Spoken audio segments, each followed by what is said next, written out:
కోట్లు సంపాదించిన వాడికి ఏమైనా కొమ్ములున్నాయా? నీకంటే ఎక్కువ బ్రెయిన్ ఉందా? నీకంటే 24 గంటల కంటే ఎక్కువ సమయం ఉందా? వాడు ఎందుకు కోట్లు సంపాదిస్తుండు, మనం ఎందుకు సంపాదించట్లేదు? ఎప్పుడన్నా ఆలోచించినవా?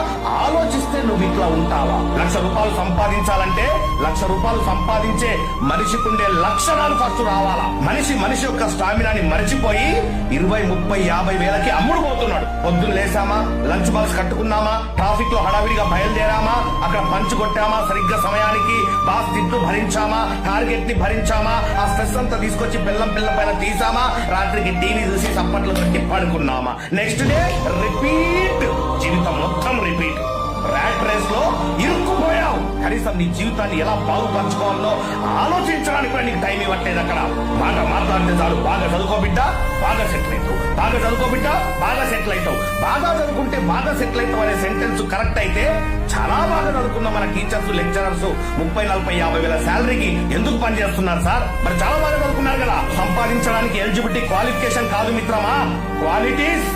ఆ క్వాలిటీస్ నీలో వస్తే బిడ్డ కోటీశ్వరుడి కాకుండా దేవుడు కూడా ఆపలేడు. ₹1,00,000 సంపాదించాలంటే ₹1,00,000 సంపాదించే మనిషికి ఉండే లక్షణాలు ఫస్ట్ రావాలి. 20,000 సంపాదించే వాడికి ₹1,00,000 సంపాదించే వాడికి తేడా ఏంది? అది తెలుసుకున్న రోజున నువ్వు కూడా ₹1,00,000 సంపాదిస్తావు. కొన్ని వందల మందిని లక్షాధికారులుగా తయారు చేసిన అనుభవంతో చెప్తున్నా, కెరియర్ ని డెవలప్ చేయి. గ్యాంబ్లింగ్ లో జీవితాన్ని నాశనం చేసుకోకు. చాలా మంది రమ్మీలు ఆడుతున్నాం సార్, IPL బెట్టింగ్లు ఆడుతున్నాం సార్, ట్రేడింగ్ చేస్తున్నాం సార్.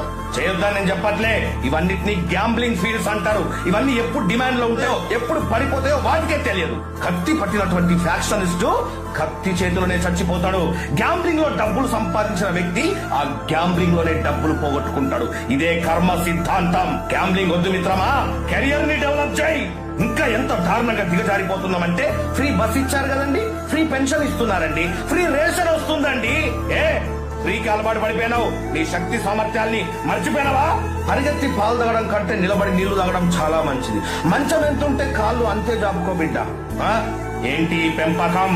బిల్ గేట్స్, అంబానీ వాళ్ళ అబ్బాయిని ఇలాగే పెంచుతారా? అబ్బా సార్, వాళ్ళతో మమ్మల్ని పోల్చకండి సార్. వాళ్ళకేమైనా కొమ్ములున్నాయా? కోట్లు సంపాదించిన వాడికి ఏమైనా కొమ్ములున్నాయా? నీకంటే ఎక్కువ బ్రెయిన్ ఉందా? నీకంటే 24 గంటల కంటే ఎక్కువ సమయం ఉందా? వాడు ఎందుకు కోట్లు సంపాదిస్తుండు, మనం ఎందుకు సంపాదించట్లేదు? ఎప్పుడన్నా ఆలోచిస్తే నువ్వు ఇట్లా ఉంటావా? జాబ్ వస్తే చాలు సార్, జీవితం సెటిల్ అయిపోయింది సార్.